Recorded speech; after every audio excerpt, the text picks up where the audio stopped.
এই ভিডিওর একদম লাস্টে আমি চকলেট খাবো। না এই চকলেট না, আমি আসল চকলেটের কথাই বলছি। বাট তার আগে আমরা কিছু কমেন্টস করবো। এবার ব্যাপারটা হলো যে ছোটবেলা থেকে আমার প্রশংসা কেউ কোনোদিন করেনি, করেছে শুধু অপমান। তাই ফেসবুকে আমি স্ট্যাটাস দিয়ে দিলাম, আমার প্রশংসা করো, যে সবচেয়ে বেশি ভালো প্রশংসা করবে সে পেয়ে যাবে 5,000 পয়সা। টাকাটা বড় বিষয় না, আসলে ভালোবাসাটাই বড়। আমি একমাত্র তোমাদের থেকেই প্রশংসা শুনতে চাইছিলাম, কারণ আমি জানি আমার সাবস্ক্রাইবার্সরা, আমার ফলোয়ার্সরা আমাকে খুবই ভালোবাসে, তারা আমাকে খুবই সাপোর্ট করে। যেমন এই দেখো, একজন কমেন্টে লিখেছে ফাক ইউ। আপনাকে প্রশংসা করলে প্রশংসাকে অপমান করা হবে।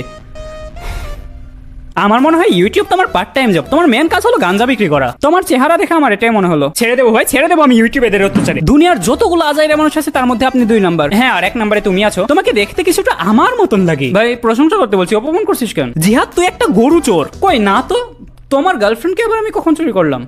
এত জঘন্য দেখতে কেন তুমি? আমার মনে হয় যে তোমার আয়নার দিকে তাকিয়ে কমেন্ট করা বন্ধ করা উচিত।